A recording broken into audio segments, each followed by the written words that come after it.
Bien, buenas tardes, estimados alumnos. Sean bienvenidos a su clase de acto jurídico de hoy, miércoles 17 de marzo. ¿eh? Eh, en la que vamos a dar continuidad a lo que habíamos estado conversando ayer acerca de esta primera parte del negocio jurídico.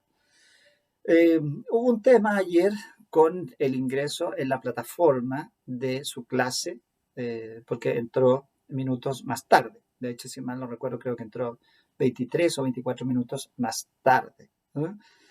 Bueno, eso fue porque la clase se grabó en un tiempo y tiene que subir a cierta hora y en esa hora todavía el video no había cargado suficientemente. Pero ahora ya estamos en ritmo, así que no debiera ocurrir nuevamente esa situación, así que obviamente siempre hay que pedir las disculpas del caso, aun cuando la tradición en derecho siempre es decir que la excusa agrava la falta.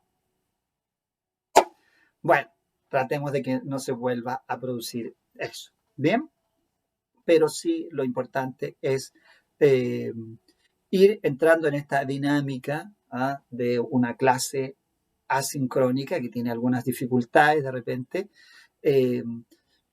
pero como les decía yo en la clase de ayer, a veces produce ciertas comodidades también y en esa comodidad tendemos a relajar.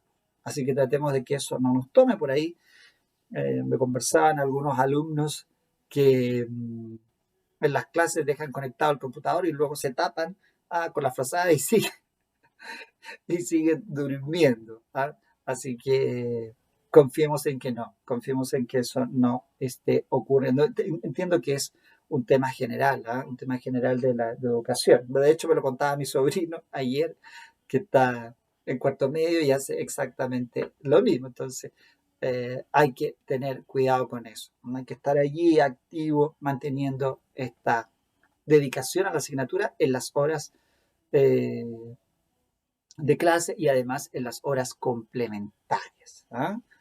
Por allí se han hecho algunos cálculos. De hecho, el sistema de Bolonia de las universidades tiene eso, de determinar que por cada hora que el alumno tiene de clase también tiene que tener dentro del día un tiempo adicional. Por cada hora de clase uno debería estudiar otra hora fuera de clase.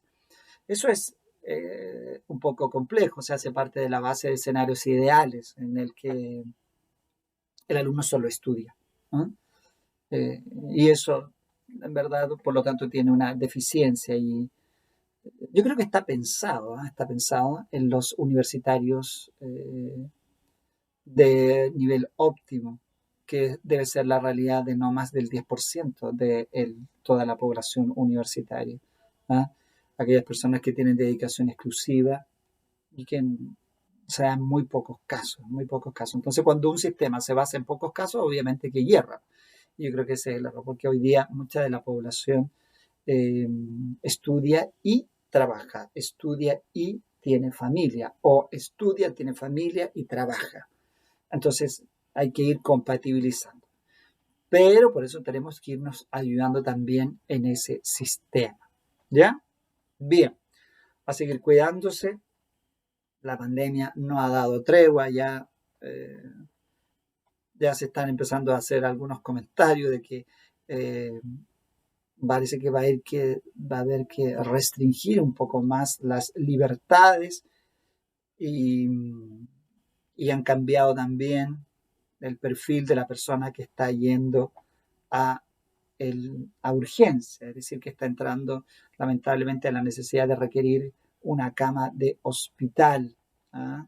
La gente más joven, lamentablemente la gente que todavía no está vacunada, porque este calendario obviamente no llega todavía a sus edades y eso ha provocado que tengamos un mayor conflicto. Según dicen algunos, el permiso de vacaciones está teniendo su efecto ahora. Yo creo que no es el permiso de vacaciones, lo que está teniendo efecto ahora es que la persona no se ha cuidado. Sí, esto es muy chileno, yo insisto en esto. La culpa siempre es de otro, no es mía. Aquí lo que hay que tener claro, que efectivamente hay personas que se han contagiado por culpa de otros, eso está claro. Pero gran parte de aquellos que también a lo mejor, lamentablemente, porque esto es lamentable, nadie podría desear el mal, lamentablemente se han contagiado, es porque han bajado la guardia, como se dice, ¿ah? Porque no fueron cuidadosos con el lavado de manos, no fueron cuidadosos con el uso de mascarilla, ¿ah? Por ahí dice que ya se hicieron más fiestas en este periodo de todo lo que se hicieron en el año pasado. Lo que implica que ahí también hay un tema de responsabilidad tremendamente potente. ¿Eh? Entonces, yo podría decirle, no hay que echarle la culpa al permiso de vacaciones. En general, hay que encontrar la responsabilidad en la falta que hemos tenido del autocuidado. Autocuidado. ¿Ah? Ese tema pareciera que no logra entrar en la población. Escuchaba, por ejemplo, algunas noticias donde dicen falta fiscalización, falta fiscalización. ¿Cuánta fiscalización quiere que haya? Eso es lo que yo me pregunto. O sea, en la lógica de un Estado, en la lógica de un Estado, no puede haber un carabinero por cada habitante de la República. Es que eso es absurdo. No hay ninguna cosa. Hay un profesor para 40 alumnos, hay un profesor para 300 alumnos, hay un, no sé, un sacerdote para tantos feligreses, hay un médico para tantos pacientes. ¿Ah? Entonces, hay un juez, hay un tema ya también, un juez por tantos habitantes. Por tanto, no puede haber un carabinero o un fiscalizador por cada habitante. Eso es imposible. Entonces, cuando dicen falta fiscalización, no falta fiscalización. La fiscalización está sobrepasada en ese sentido. ¿Ah? Lo que falta es autocuidado. Lo que falta es autocuidado. Así que ustedes que son estudiantes de Derecho tienen claro cómo funcionan las reglas. ¿Ah? Las reglas significan que si me dicen una cosa, bueno, esa cosa yo la hago. Si me dicen que la velocidad es 60 kilómetros por hora, 50 kilómetros en ciudad, bueno, manejo 50, no a 60 ni a 70. En este país la gente se enoja porque uno va a 50. Eso no puede ser. Menos en el mundo de los estudiantes de Derecho. El estudiante de Derecho internaliza en primer año la norma y entiende por qué esta prescripción de conducta es necesaria y por qué debe obedecerla aunque no le guste. Así que en todos los demás no sé qué va a pasar, pero en nosotros, incluido el profesor, tenemos que ser obedientes con la norma y la norma es cuidarse, cuidarse, cuidarse. ¿Ya? Bueno, dichas estas palabras que son necesarias en el tiempo que estamos viviendo, vayamos a lo nuestro. ¿Ah? Ayer nosotros estuvimos dando la parte introductoria del acto jurídico para ir cerrando con este tema de lo que efectivamente nos convoca. El acto jurídico, el negocio jurídico y su denominación. ¿Ah? Esta pequeña, digamos, ya hoy día debate que existió en el pasado, ¿ah? Producto de este origen distinto que tiene nuestro Código Civil chileno, cuyo, digamos, origen, dijimos nosotros, gran parte de las instituciones fueron tomadas de códigos europeos, entre ellos la legislación francesa, su Código Civil francés de 1804, y que influyó enormemente en la configuración del Código Civil chileno. Ahora, por eso la teoría nuestra, la doctrina nuestra, se basa en la denominación acto jurídico, que quiere decir que efectivamente da lo mismo si los efectos del acto son buscados, queridos y establecidos por las partes o si los impone la autoridad. Existiendo este acto voluntario de una persona capaz con objeto y causa, estamos frente a un acto jurídico. Les decía yo que en la jurisprudencia ambas denominaciones se han ido instalando. ¿Eh? Hay fallos que se refieren al negocio jurídico, hay fallos que se refieren al acto jurídico. Por eso, fallo reciente, incluso yo, para hacer esta afirmación, tomé al azar fallos recientes de la Corte Suprema en los que uno utilizaba el negocio jurídico y en otros casos utilizaba el acto jurídico. Así que, dado eso, ya no tiene mayor incidencia en el estudio. Pero hoy día tenemos que partir analizando cómo llegamos a un acto jurídico, porque si hay algo que, bueno, de partida yo siempre lo digo, hay vida más allá del derecho, ¿cierto? No todo es un acto jurídico. Hay muchas acciones que realiza el sujeto y eso no significa que en todas ellas están involucrados todos los componentes del acto jurídico. Entonces, ¿cómo llegar de un punto al otro? ¿Cómo saber cuándo estamos simplemente frente a un acontecimiento, a un hecho, como se suele hablar en los libros, y cuándo hemos entrado en la dinámica de un acto jurídico? ¿Ah? Entonces, suele nuestra doctrina hacer una especie como de mapa en el que va distinguiendo y va separando hasta llegar a la situación que es la que nos convoca. Entonces se parte del hecho. ¿No? Ahí hay un tema, si lo estamos utilizando en pretérito o si lo estamos usando en presente, es decir, si la expresión hecho se toma como algo ya realizado, hecho. ¿Ah? Ayer a un cliente le dije, oye, por favor, envíame los documentos. Y luego me coloca hecho. ¿Qué quiere decir eso? Que ya lo había realizado. ¿No? Entonces, esta expresión se suele identificar en la literatura como aquello que acontece o ha acontecido, aquello que ocurre o que ha ocurrido. Por tanto, eso es la dinámica normal de la vida. Muchas cosas están aconteciendo diariamente, no todas ellas pueden revestir la figura de un acto o negocio jurídico. ¿Cómo llegamos a eso? Haciendo esta distinción. Entonces, dice en la literatura que puede efectivamente deberse a un hecho de la naturaleza, como también puede existir un hecho que provenga del sujeto, del sujeto de derecho. Los códigos y los libros suelen utilizar la expresión un hecho de la naturaleza, un hecho del hombre, pero la expresión hombre ya no es tan comprensiva. Hoy día hay que ir un poquito avanzando también en un lenguaje que sea más comprensivo. El sujeto de derecho puede ser un hombre, una mujer, puede ser también una persona jurídica, una persona natural, con todo también el espectro de identidades que puede darse y que permite la legislación actual, ¿cierto? Bueno, entonces, si es un hecho de la naturaleza, este hecho de la naturaleza que puede ser variado, porque la naturaleza es un entorno que nos engloba, ¿no es cierto?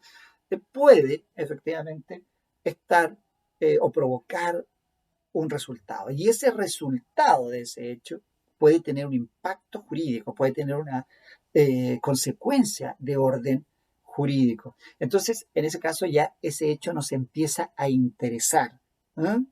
Si efectivamente, lamentablemente, por ejemplo, como ha ocurrido durante esta pandemia, que ha ido partiendo mucha gente ha fallecido, ese es un hecho, es una circunstancia, en este caso muy triste, ¿cierto? Una persona muere a consecuencia de una enfermedad. Pero eso genera toda una cantidad de consecuencias jurídicas. Terminación del matrimonio, terminación de la sociedad conyugal, término de ciertos contratos que estaban vinculados a la muerte, extinción de ciertas obligaciones. O sea, hay un sinnúmero de situaciones que ocurren cuando se da un hecho de la naturaleza como este. Por lo tanto, uno podría decir que existen hechos que no tienen consecuencia jurídica, vamos a poner sin consecuencia jurídica,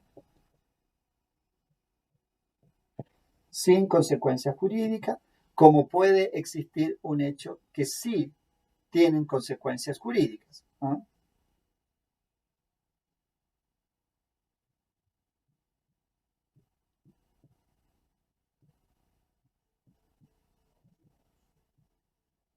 Ahí, por ejemplo, yo ya he mencionado uno, ¿cierto? Vamos a colocarlo ahí para que se vayan distinguiendo.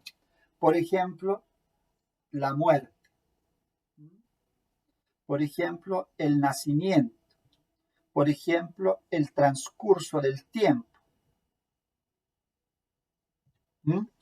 Cuando una persona nace, que es un hecho totalmente natural, produce consecuencias jurídicas. La primera consecuencia jurídica es que toma una calidad jurídica. De acuerdo al artículo 74, vamos a entrar en la existencia legal, lo que nosotros llamamos persona, ¿no? Que ahí, bueno, ustedes saben, hay toda una discusión en si en verdad se es persona antes de ese tiempo o solo después de que se tiene la existencia legal. Bueno, aquí claramente la muerte y el nacimiento, que son hechos de la naturaleza, efectivamente pueden provocar consecuencias. Por ahí alguien me decía, bueno, pero ¿qué pasa si una persona mata a otro? Bueno, da lo mismo, porque el hecho de la muerte, sea una muerte causada por un tercero o sea una muerte derivada de alguna enfermedad o de algún accidente, reviste la misma característica, sigue siendo un hecho, no hay un acto jurídico involucrado en ello. ¿Habrá consecuencias para el que lo hizo? Sí, obviamente, pero no tiene que ver con el que efectivamente fallece. El que fallece va a generar estas consecuencias: apertura de sucesión, término de relaciones, término de derechos, que pueden provocar la muerte.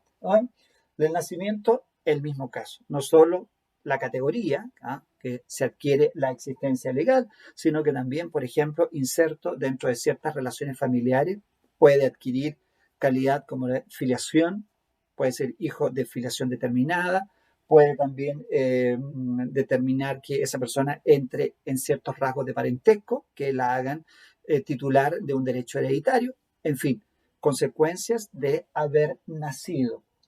El transcurso del tiempo, el caso más clásico, los plazos, ¿cierto?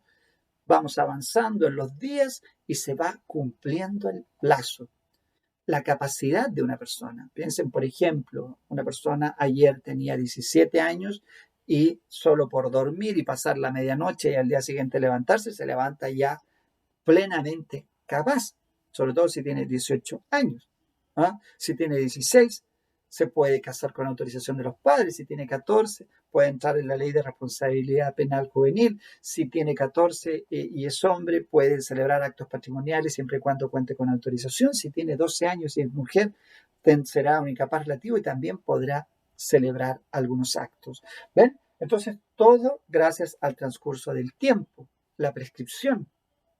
El solo transcurso del tiempo extingue a las obligaciones y derechos. Después van a ver que son expresiones que necesitan precisión, pero solo por mencionarlo ahora.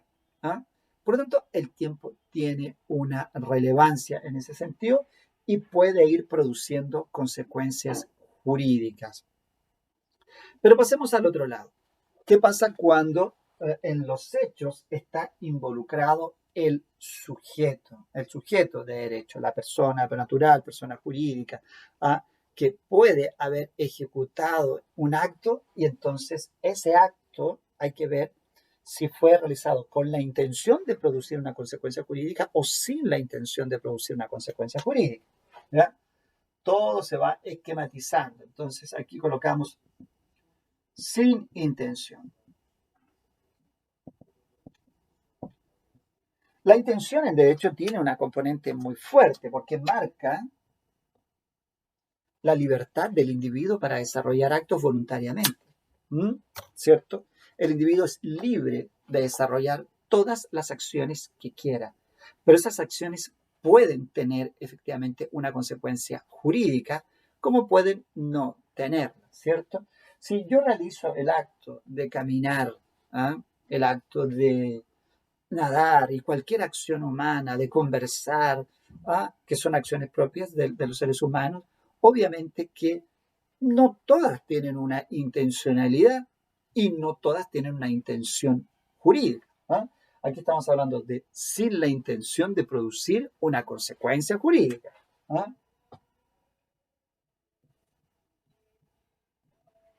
¿Mm? Sin intención de producir, porque yo efectivamente puedo ir y conversar con alguien con el fin de llegar a un negocio. Entonces ahí claramente persigo una intencionalidad. Pero aquí estamos hablando de sin la intención de producir ningún tipo de consecuencia jurídica. Ahora, estamos hablando del acto voluntariamente ejercido, desarrollado, ejecutado. ¿Por qué? Porque pueden encontrarse ahí en la literatura con ciertos actos realizados por el sujeto que son consecuencia de una acción no voluntaria. Se suele mencionar como ejemplo el espasmo. ¿Ah? Por ejemplo, una persona que tiene algún tipo de enfermedad que no puede controlar por sí misma su cuerpo.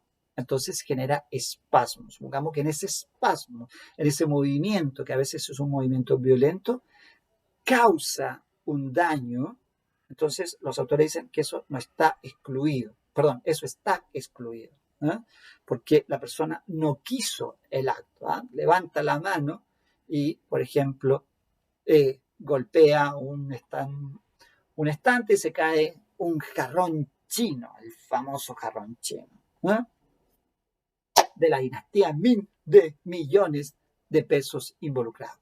Bueno, él no lo ha querido porque el acto es producto del espasmo que tiene su cuerpo. ¿Ah? Hay muchos, el Parkinson, por ejemplo, que es una enfermedad tan compleja en ese sentido, y también otra, hay una que no me acuerdo cómo se llama, es el síndrome o el mal de Tourette o algo así, no me recuerdo muy bien. ¿Eh? Perdonen mi ignorancia en eso, pero lo vi hace poco, de personas que efectivamente tienen movimientos involuntarios de repente, y por supuesto ahí no hay voluntad, ese movimiento es producto de una conexión no coordinada de sus músculos. Bueno, en ese caso entonces los autores en algunos libros mencionan eso, que eso queda fuera, queda excluido. Y luego están los actos voluntarios. Bueno, en eso están los voluntarios que están realizados sin la intención de producir una consecuencia jurídica. Se suele mencionar como, por ejemplo, si yo voy en el auto, no voy atento a las condiciones del tránsito, no me doy cuenta que hay una señal, pare, cruzo y choco. He causado un daño que va a tener una consecuencia jurídica, pero yo no tenía intención. ¿Ah? Le voy a decir, y pueden decir, efectivamente usted no tenía intención, usted no tenía el actuar doloso, pero fue culpable, ¿ah? Fue negligente. ¿Ah? Con los años van a aprender esta diferencia entre el dolo y la negligencia en materia de cumplimiento de obligaciones y de responsabilidad extracontractual. Acá solo veremos la parte del dolo, pero como vicio del consentimiento. ¿Mm? Entonces, ahí estamos sin la intención. Y finalmente llegamos a la parte en que el sujeto realiza con la intención de producir una consecuencia jurídica. ¿Mm? Aquí yo sí pretendo llegar a algún resultado, un resultado que es un resultado jurídico, ¿ah? Como por ejemplo, persigo que el negocio se celebre, persigo que el contrato efectivamente tenga efectos, persigo que el matrimonio efectivamente se celebre, persigo que el reconocimiento del hijo llegue a producir una consecuencia respecto del niño, la niña y el adolescente. ¿Ven? Entonces, todas estas variantes nos indican que ya nos aproximamos a la noción entonces de acto jurídico, ¿no? Aquí entramos en el punto porque estamos frente al acto jurídico, porque vendría siendo precisamente un hecho realizado con la intención de producir una consecuencia jurídica, y esa consecuencia jurídica, ¿cuál puede ser? Habitualmente será la de crear, modificar y extinguir derechos y obligaciones. ¿Ven? Por eso la definición más común y más simple de acto jurídico lo entiende como una manifestación de voluntad destinada a crear, modificar o extinguir derechos y obligaciones. Al hablar en esta primera parte de la manifestación de voluntad, se está involucrando al sujeto y su intención. De intención. ¿Y cuál es su intención? Producir una consecuencia jurídica. ¿Cuál es esa consecuencia jurídica? Crear, modificar o extinguir. Algunos autores agregan la transmisión y la transferencia aquí, pero quedémonos con la versión clásica, porque en algunos casos es discutible, sobre todo, por ejemplo, en el tema de la transmisión, que no necesariamente es consecuencia de un acto. Cuando uno habla, por ejemplo, de la muerte la muerte produce la transmisión de los bienes desde el patrimonio del causante hacia el patrimonio de los herederos. Pero se produce por un fenómeno que es la muerte y por un modo de adquirir que se llama sucesión por causa de muerte, que se basa en un hecho. ¿Cuál? La muerte, que es lo que habíamos dicho acá, una situación de orden netamente natural. Así que dejémoslo ahí, mientras tanto, con esta pequeña observación, como crear, modificar o extinguir derechos y obligaciones. Establecido que efectivamente llegamos nosotros a un acto jurídico, suelen los profesores entrar a hacer una descripción básica de este acto jurídico antes de entrar a clasificarlo. Porque en el fondo, cuando uno llega a esta noción, llega a lo que hemos conversado en la clase de ayer, llega a una estructura nuclear, llega al esqueleto básico que va a tener o que van a tener las instituciones jurídicas que se basan en un acto voluntario. Veamos en qué consiste eso entonces. Corremos aquí.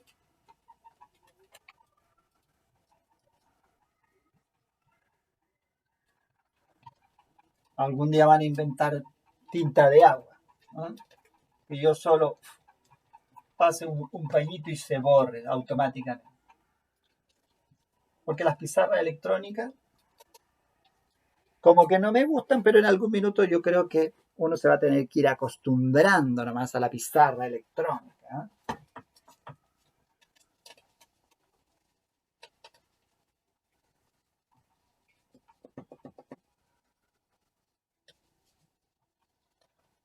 Ya, después le voy a echar un poquito de alcohol. No, no me gusta así. Le voy a echar al tiro. Cosas del mundo online.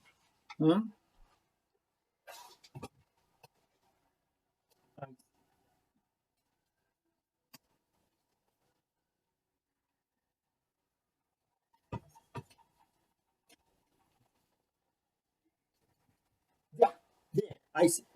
Entonces, les decía yo que vamos a ver una estructura básica, porque dice, hemos dicho, el acto voluntario dio origen a un acto jurídico, ¿cierto?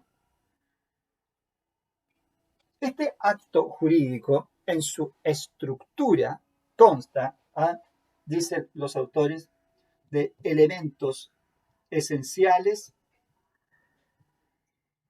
de elementos de la naturaleza y de elementos accidentales.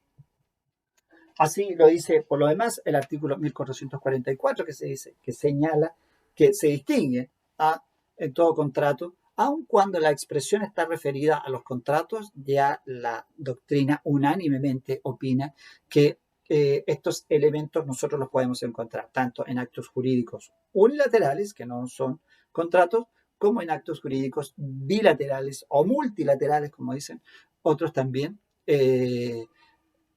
refiriéndose al acto bilateral. ¿Bien? Bueno, aquí el punto es que cuando nosotros hablamos de núcleo esencial, estamos hablando de la estructura básica, es decir, aquella en la que si alguno de los elementos o los componentes no está, el acto degenera en otro diferente o el acto no produce efecto alguno. ¿Ya? Vamos a ver de qué se trata esa distinción que acabo de hacer, pero cuando lleguemos aquí, uno dice, bueno, ¿cuáles son esos elementos esenciales? Y nos vamos a ir a la estructura básica. Y aquí va a estar la voluntad, la capacidad, el objeto y la causa. Entonces, eso va a ser el núcleo fundamental que tenemos que estudiar, porque a partir de eso nosotros vamos a ir derivando consecuencias. Los elementos de la naturaleza, que después los vamos a ir aprendiendo, efectivamente pueden estar dentro del acto, de hecho están dentro del acto, pero las partes pueden voluntariamente extraerlo. No se afecta a el acto jurídico si esos elementos, por ejemplo, son retirados. Es como el apéndice. Si a usted le retira el apéndice, no pasa nada. o las amígdalas, aunque algunos han postulado por ahí, pero la mayoría de la gente a veces le hacen una operación y le extraen las amígdalas y su cuerpo sigue viviendo. Bueno, los elementos de la naturaleza son así. Efectivamente, están dentro del acto jurídico, pero pueden ser excluidos mediante una cláusula sin causar ningún daño a la esencia del acto. En tanto que los últimos, los elementos accidentales, no están porque no son esenciales, no están en la naturaleza porque efectivamente no son incorporados, pero las partes pueden, mediante una declaración especial, incluirlo dentro del acto.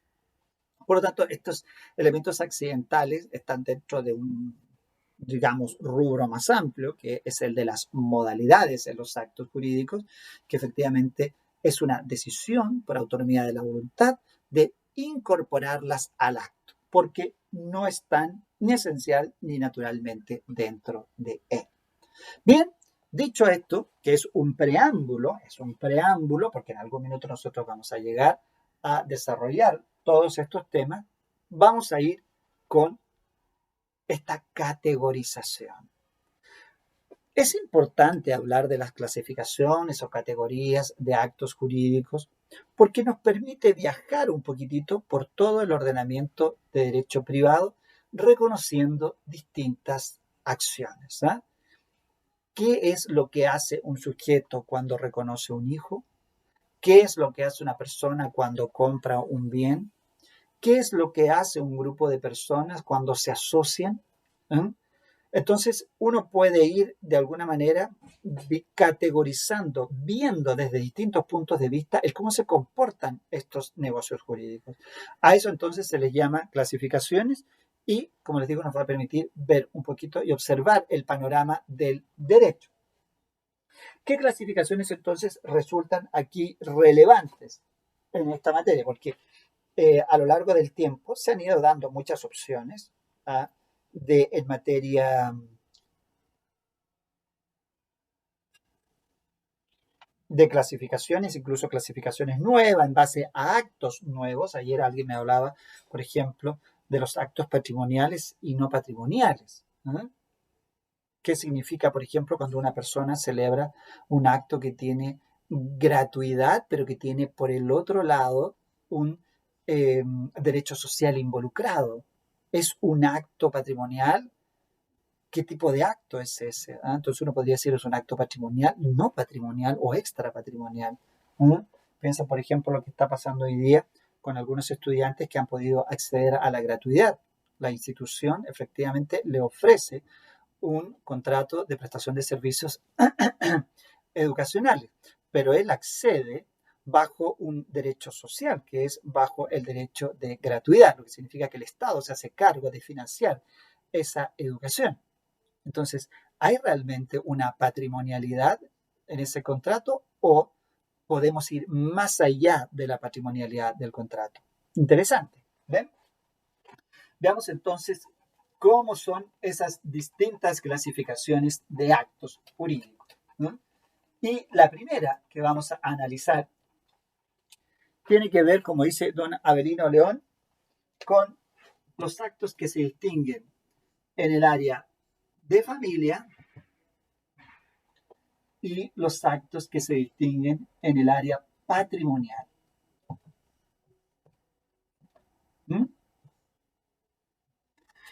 En general, dentro del derecho privado hay una gran distinción, ¿cierto? Ustedes lo van a ir estudiando, ustedes van a estudiar actos jurídicos, después los bienes, después las obligaciones y los contratos.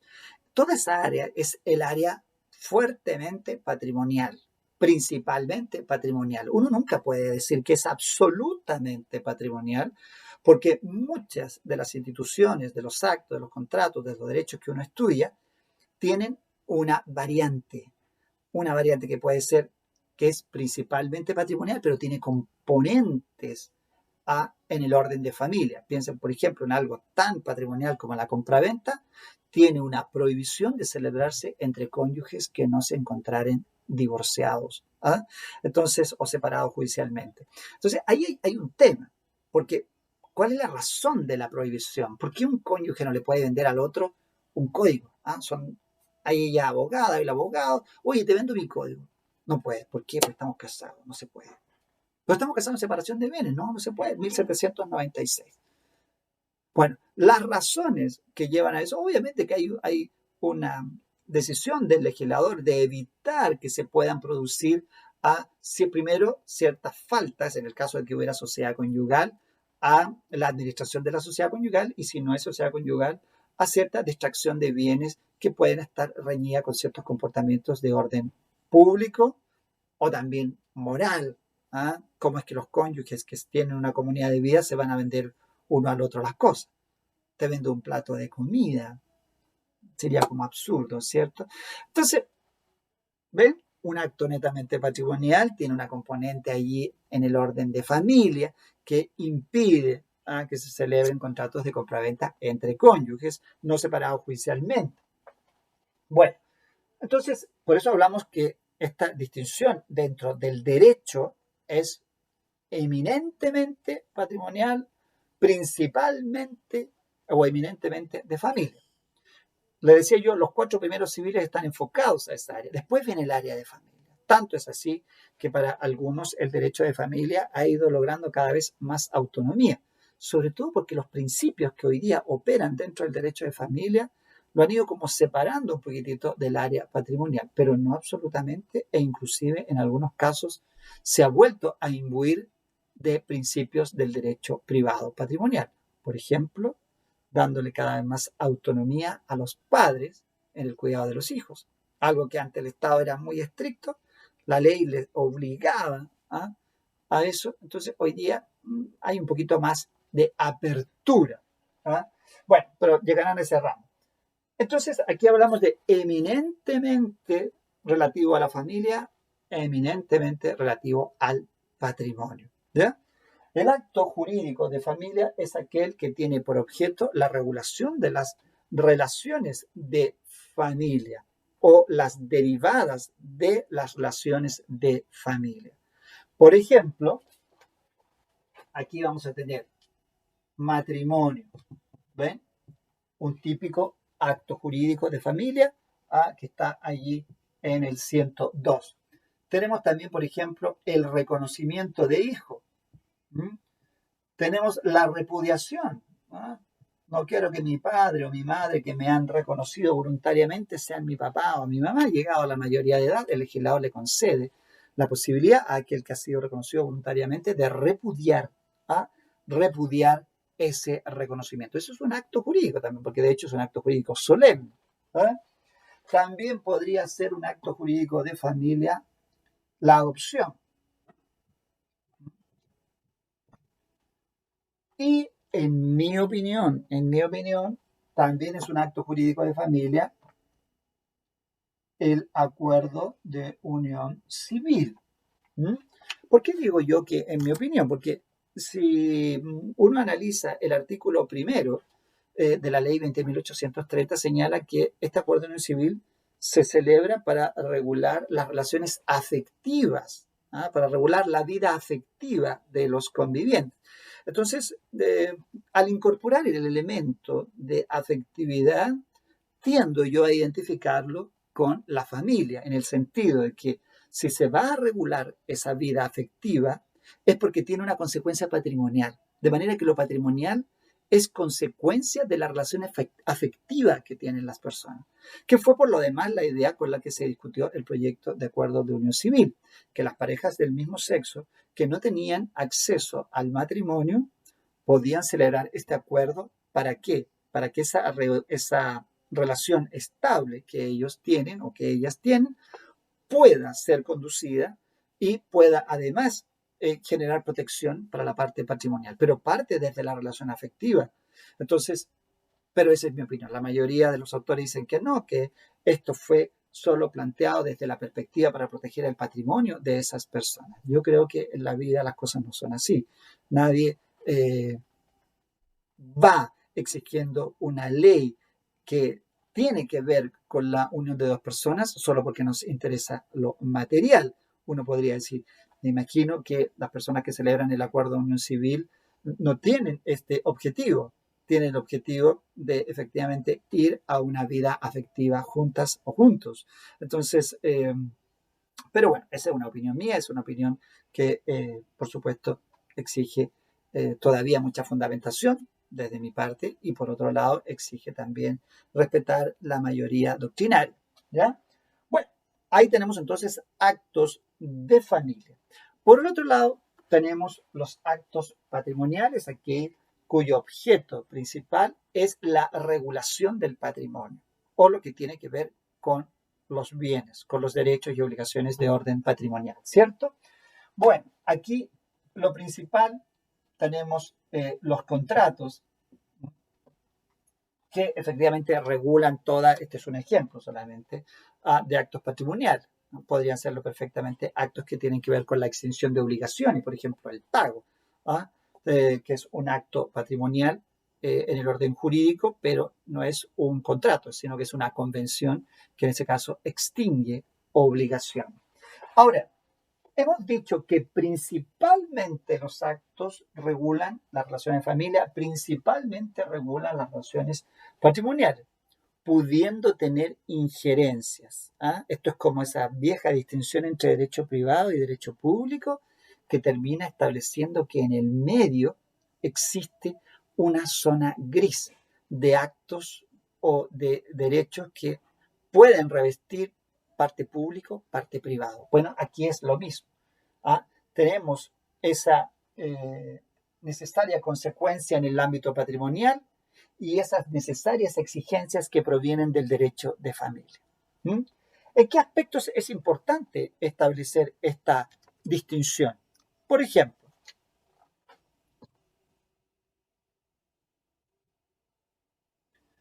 vamos a hablar de la importancia. En primer lugar, por las reglas, y vamos a poner aquí, y por el principio de la autonomía.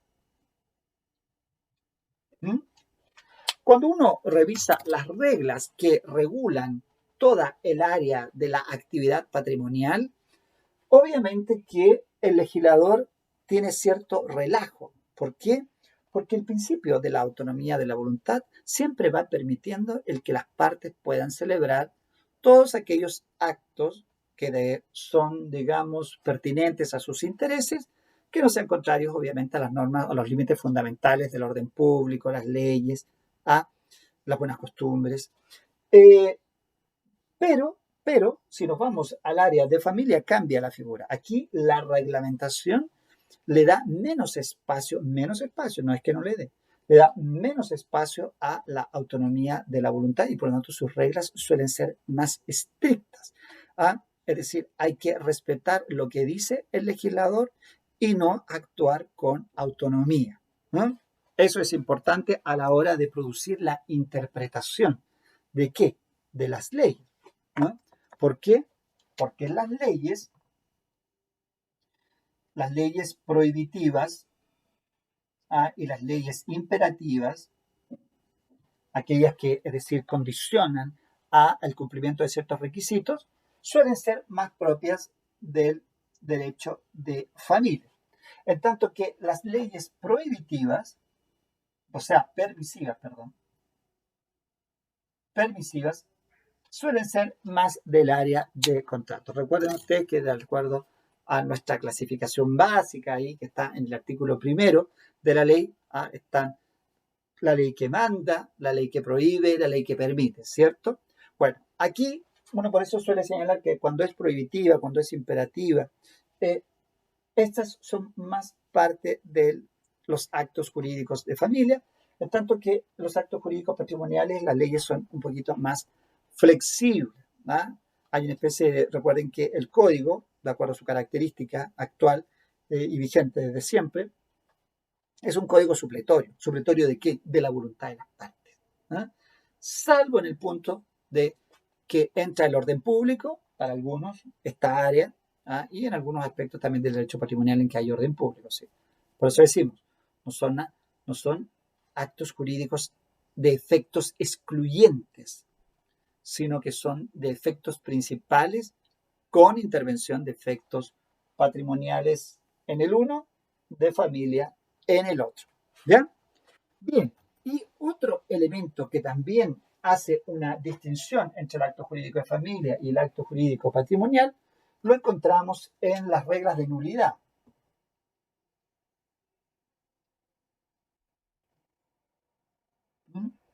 En las reglas de nulidad. ¿Por qué? Porque ahí uno puede apreciar claramente que el legislador, cuando va a atacar de nulidad, aquí tiende a ser más permisivo. ¿Ah?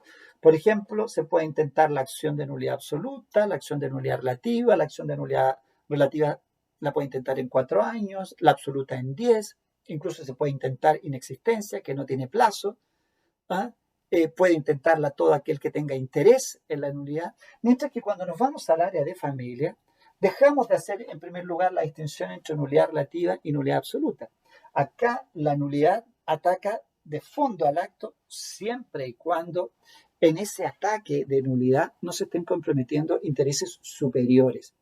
Por eso, por ejemplo, las acciones de nulidad tienen en algunos casos prescripción muy corta. ¿Ah?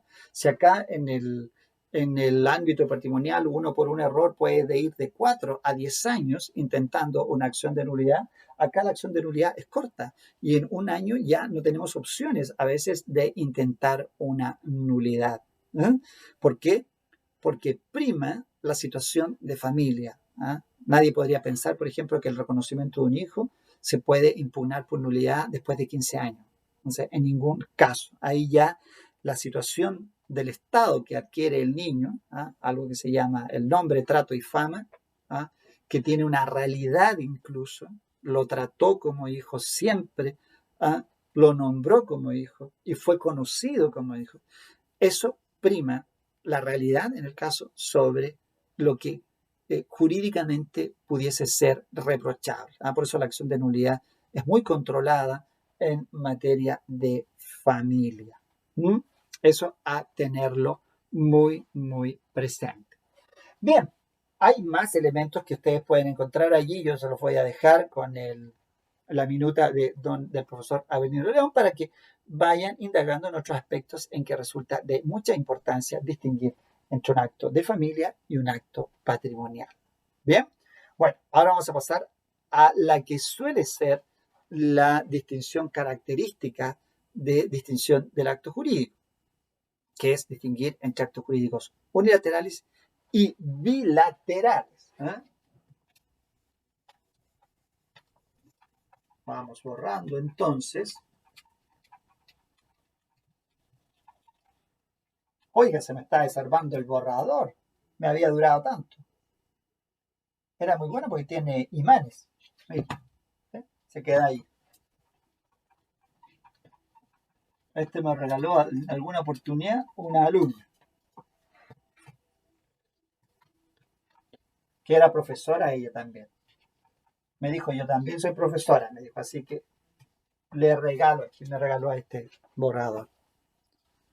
Bueno, ahí tenemos entonces que analizar esta segunda clasificación que en algunos libros puede aparecer como primera. ¿Eh? ¿Y qué distingue entre un acto jurídico unilateral y un acto jurídico bilateral? ¿Eh? Aquí el punto de nacimiento, el punto que provoca la distinción o en base al cual se genera la distinción, es al número de partes necesarias para que el acto nazca a la vida jurídica. ¿Eh? Si se requiere la voluntad de una sola parte para que nazca a la vida jurídica, es un acto unilateral, y si se requiere la manifestación de voluntad de 2 o más partes para que nazca a la vida jurídica, es un acto bilateral. ¿Ven? Por tanto, la expresión que cobra aquí sentido es si es la manifestación, vamos a poner ahí, manifestación de voluntad de una parte,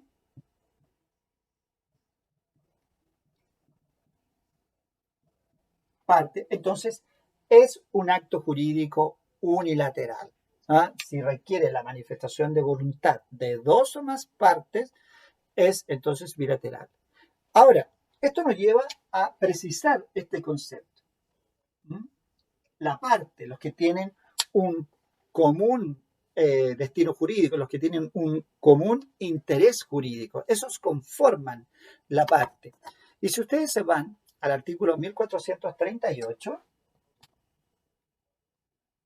se van a encontrar con que allí señala que cada parte puede ser una o muchas personas. ¿Qué significa eso? Significa que las personas pueden ser una sola parte, pero pueden no estar integradas solamente por una persona. También podría ser integrada por más personas. Y por eso, en este punto, la doctrina suele ampliar la distinción del acto unilateral y reconocer, entonces, a partir de este punto, entre el acto jurídico unilateral unipersonal y el acto jurídico unilateral pluripersonal.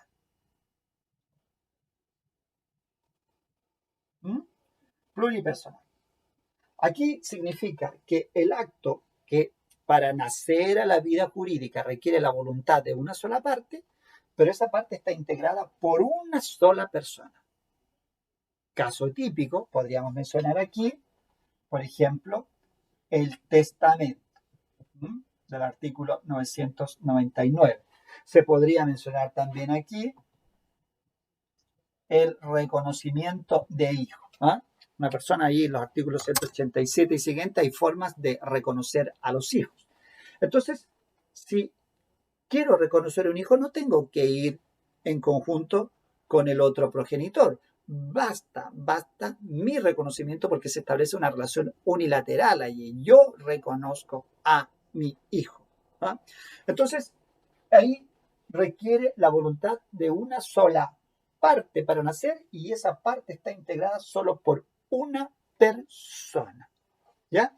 En el caso del testamento van a ir las reglas del 1002, 1003, se van a encontrar con que dice que no se aceptan, por ejemplo, testamentos mancomunados, es decir, que sean de más de una persona. En nuestro sistema eso está prohibido. Es un acto personal, personalísimo. Solo puede realizar, solo puede otorgar una sola persona. ¿Bien? Ahora, puede ser que el acto para nacer requiera la manifestación de voluntad de una sola parte, pero que esa parte esté conformada por varias personas. Entonces entramos a los actos pluripersonales, siempre una sola parte, pero la parte integrada por varias personas. Y ahí la doctrina vuelve a distinguir entre actos jurídicos complejos y actos jurídicos colectivos. Como son varias personas, hay que distinguir en el pluripersonal complejo, todas las voluntades se funden. Es necesario que todas ellas actúen para que se pueda generar la voluntad de la parte. Pongamos en el siguiente caso. Somos 3 los herederos. Mi padre ha fallecido, nos ha dejado un inmueble, somos 3 los hermanos. 2 quieren vender y yo me opongo.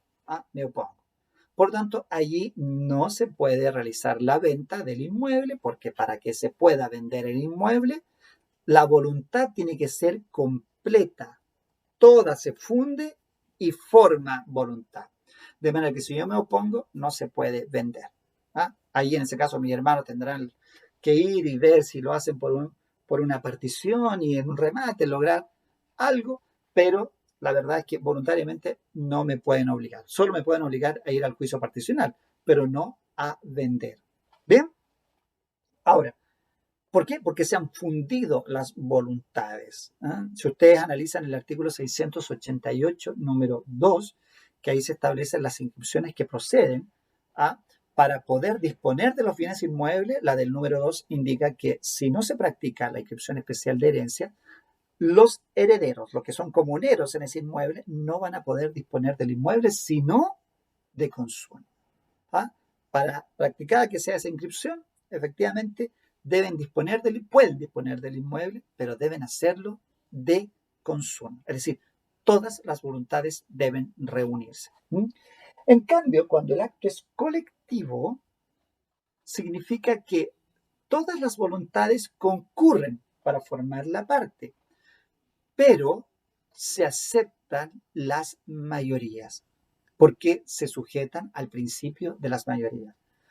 Un ejemplo podría ser la ley 19.537, que es la ley de copropiedad inmobiliaria. Por ejemplo, el edificio ha determinado que queremos pintar blanca toda la fachada. Entonces resulta que se somete por la administración, queremos pintar el edificio en blanco. No, queremos rojo, dicen algunos. Y otros dicen, no, queremos un edificio azul. Bueno, ¿en qué quedamos? Tenemos que tomar una decisión. Hay que ir a la mayoría. ¿Ah? Se trata de un bien exterior, supongamos, se determina que la mayoría será de un 70%. ¿Ah? Se pide un alto quórum, según los reglamentos que pueden haberse dado ellos mismos. Si el 70% estima que va a ser de color azul, pues será azul. Y se vota y se ve el resultado. Entonces, aquí claramente en el acto colectivo prima este principio de las mayorías. ¿Ah? Bien. Bueno, estamos llegando ahí al final de nuestra hora de clase. Quería darle algunas instrucciones porque les voy a dejar un taller. ¿Ah? Y en ese taller va un relato y de ese relato ustedes tienen que responder ciertas preguntas que se relacionan con lo que vimos ayer y con lo que vimos hoy. Es decir, las distintas categorías de acto jurídico, la participación de la voluntad, las diferencias que se van dando entre uno y otro y cómo el sujeto tiene más o menos autonomía para celebrarlo. ¿Ya? Bien, así que quedamos hasta allí por hoy. Les deseo que tengan una buena tarde. Cuidarse mucho. ¿Ah? Y ya nosotros nos estaríamos viendo la próxima semana, si Dios nos dispone otra cosa. ¿Ya? Así que mientras tanto, como dice la autora Polo, edúquese lo más que pueda. Nos vemos.